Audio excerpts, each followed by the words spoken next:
Assalamualaikum warahmatullahi wabarakatuh. Saya Fitriani Saadatul Sakiyah. Di sini saya akan menjelaskan materi tentang bangun ruang sisi lengkung, yaitu tabung. Nah, di sini kita akan membahas KD terlebih dahulu dari materi yang akan kita bahas.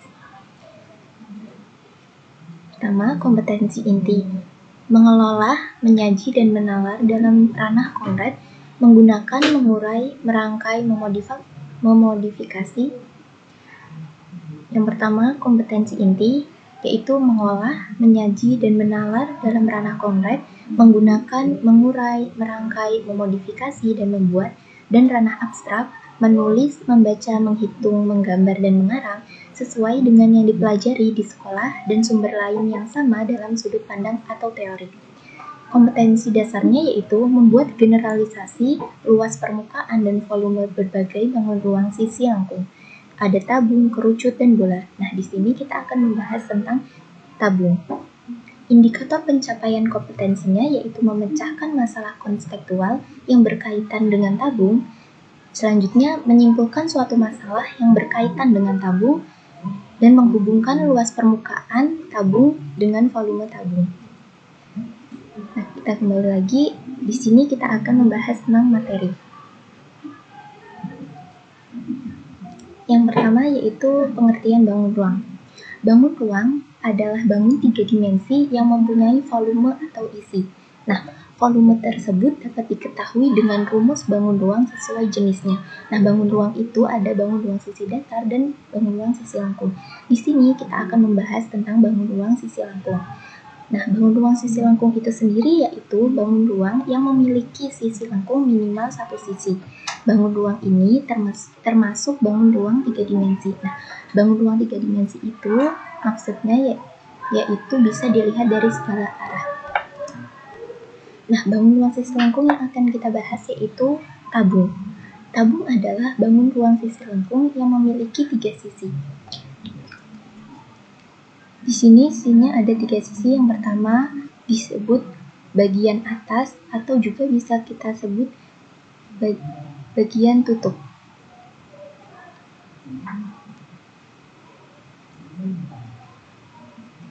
Nah, yang kedua yaitu itu adalah bagian selimut. Yang bawah ini bisa disebut dengan bagian alas. Yang selanjutnya yaitu jaring-jaring tabung. Nah, tabung sendiri itu bisa kita identifikasi bentuk-bentuknya. Yang pertama, bagian atas tabung ini berbentuk lingkaran. Selanjutnya selimut tabung sendiri itu berbentuk persegi panjang. Selanjutnya yaitu alas tabung juga berbentuk lingkaran. Selanjutnya unsur-unsur yang ada di dalam tabung. Kita tadi sudah mengetahui tabung itu memiliki jaring-jaring. Nah, dari jaring-jaring tersebut kita bisa lihat ada unsur-unsur yang bisa kita lihat. Yang pertama jaring-jaring tabung.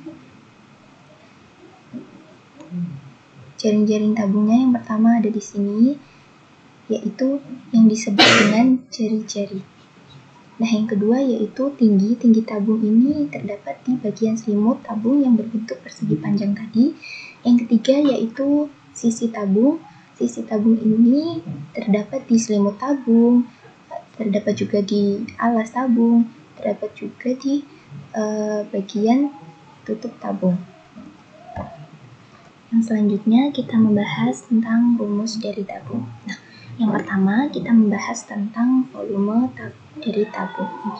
Volume tabung yaitu luas alas dikali tinggi. Nah, luas alasnya itu tadi ini ya, luas alas. Nah, dikali tingginya itu di sini. Luas alas kali tinggi. Nah, seandainya kita belum tahu luas alasnya itu berapa, maka luas alas itu bisa kita cari dengan pi kali r kuadrat atau pi kali r kali r. Nah, nilai dari pi tersebut adalah ini 22/7 atau 3,14. Selanjutnya, ketika kita akan menghitung luas tabung. Luas tabung bisa kita dapatkan dengan luas alas ditambah luas tutup ditambah luas selimut.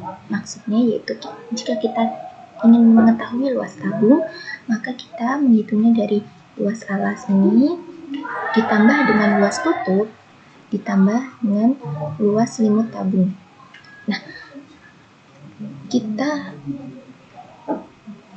Ketika kita belum tahu luas alasnya berapa, maka kita harus menghitungnya satu persatu.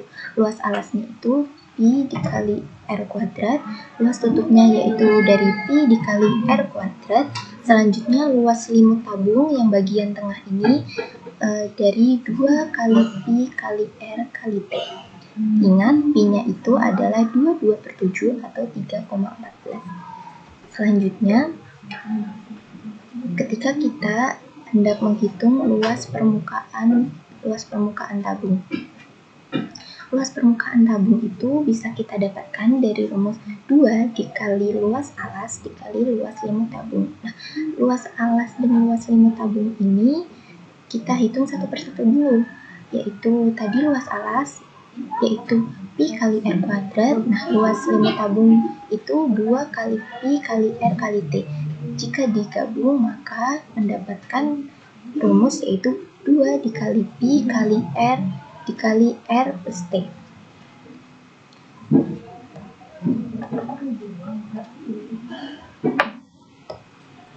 Nah, selanjutnya kita akan membahas tentang latihan soal agar kita bisa memahami materi secara menyeluruh. Yang pertama yaitu tentukan volume tabung, jari-jari alasnya 7 cm dan tingginya 10 cm.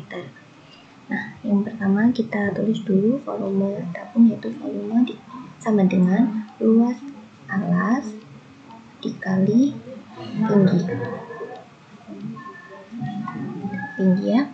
Nah, jika luas alasnya itu belum diketahui, maka bisa kita gunakan rumus yaitu volume sama dengan pi dikali R kuadrat dikali T. Nah, masukkan pi-nya kita pakai 22/7 dikali jari-jarinya yaitu 7 cm, maka 7 cm kuadrat dikali tingginya yaitu ini 10 cm.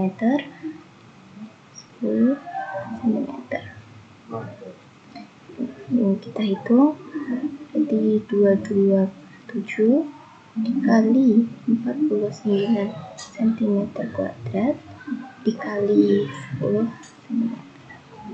Nah, di sini bisa kita coret ini jadi 7, maka 22 dikali 7 cm dikali 10 ini menjadi 70 cm kubik, maka 22 dikali 70 cm maka hasilnya 1540 cm kubik. Jadi volumenya adalah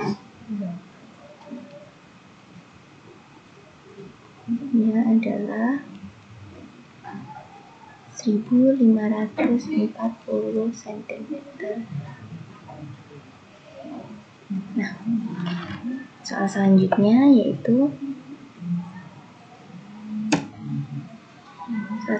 yang kedua, sebuah tabung memiliki panjang jari-jari 5 cm dan tingginya 10 cm.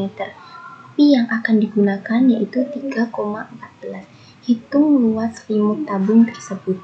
Nah, luas selimut tadi sudah dibahas, yaitu luas selimut itu 2 dikali pi dikali R dikali T. Nah, kita masukkan 2 dikali pi-nya di sini tadi 3,14. Jadi dikali 3,14 dikali jari-jarinya yaitu 5 cm dikali tingginya yaitu 10 cm. Jadi lihat 5 kali 10 jadi 50 dikali 2 jadi 100. Jadi 3,14 dikali 100. Jadi hasilnya 314 cm persegi. Jadi luas selimut tabung yang kita dapatkan yaitu 314 cm persegi. Soal selanjutnya yaitu di sini kita akan bahas tentang sebuah tabung tingginya 20 cm dan lingkaran alasnya itu 14 cm. Tentukan luas permukaan tabung. Nah, luas permukaan tabung itu kita tulis dulu rumusnya.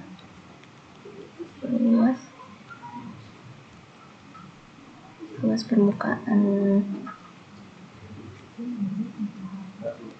tabung itu 2 dikali pi dikali R dikali R plus T. Nah, kita masukkan. Jadi 2 dikali pi, pi-nya kita memakai 22/7. Di 22/7 dikali jari-jarinya yaitu 7. Jari-jarinya 7. Kenapa 7? Karena lingkaran alasnya kan 14. Nah, 14 itu diameter. Maka diameternya 14, maka jari-jarinya yang kita punya yaitu 7. Nah, kita kembali lagi. 7 dikali 7 ditambah tingginya berapa? Tingginya 20. Sekarang kita hitung. Ininya bisa kita coret. Nah, ini jadi 40. Jadi, ini maksudnya 44. Jadi 44 dikali 27. Maka hasilnya yaitu 1188 cm persegi. Jadi luas tabung yang diperoleh tadi yaitu 1188 cm persegi. Soal selanjutnya yaitu sebuah tabung berisi gas memiliki diameter 14 cm. Nah, ini kan diameter seperti tadi, berarti jari-jarinya yaitu setengahnya yaitu 7. Jika luas selimut tabung adalah 440 cm persegi, hitunglah volume gas dalam tabung. Pertama, kita tulis dulu luas selimut, volume dulu. Volume tadi yaitu pi kali R kuadrat dikali T. Nah, pi-nya kita sudah dapat yaitu bisa memakai 22. Pi-nya yaitu 22/7. R-nya kita dapat yaitu 7. Nah, tingginya kita belum mengetahui, jadi kita harus tahu dulu tingginya itu berapa. Kita cari dari luas selimut. Luas selimutnya kan 440 cm persegi. Nah, luas selimut itu memiliki rumus yaitu 2pi R T. Ini 440 cm pi. Nah, di sini 2 dikali 22/7, R-nya tadi 7, T-nya kan belum diketahui, jadi kita tulis saja sama dengan 440. Ini kita bisa coret 7-nya, jadi 44 T sama dengan 440. T-nya 440 dibagi 44, maka T yang kita dapatkan yaitu 10. Nah, T-nya kita sudah mengetahui berapa, maka kita bisa menghitung volume tadi. Volume, maka kita masukkan 22/7 dikali 7 cm persegi dikali tingginya tadi 10, yaitu 10 cm. Berarti 22/7 dikali 49 cm persegi dikali 10 cm. Yang ini bisa kita coret. Ini 7, berarti 22 dikali 70 cm kubik, maka hasilnya yaitu 1540 cm kubik. Maka volume gas yang ada di dalam tabung yaitu 1540 cm kubik. Soal yang terakhir yaitu sebuah tabung memiliki volume 39.250 cm kubik. Nah, panjang jari alas tabung tersebut yaitu 25 cm. Berapa tinggi tabung tersebut? Nah, di sini kita ditanyai tinggi tabungnya. Maka pertama-tama kita tulis dulu volume dari tabung. Volume itu V dikali R kuadrat dikali T. Nah, T tadi yang dipertanyakan, berarti kita pindah ruas saja. T sama dengan volume dibagi V kali R kuadrat. Nah, T sama dengan tadi kita masukkan volumenya 39.250 dibagi dengan di sini V-nya kita pakai 3,14 dikali 25 dikali 25. Kita pisah, maka 39.250 dibagi ini hasilnya ini kita tulis 1962,5. Hasilnya kita tulis sama-sama, kita mendapatkan tingginya yaitu 20 cm. Maka tinggi dari tabung yang dipertanyakan yaitu 20 cm. Terima kasih, semoga apa yang saya sampaikan bermanfaat. Kurang lebihnya saya mohon maaf. Saya akhiri, wassalamualaikum warahmatullahi wabarakatuh.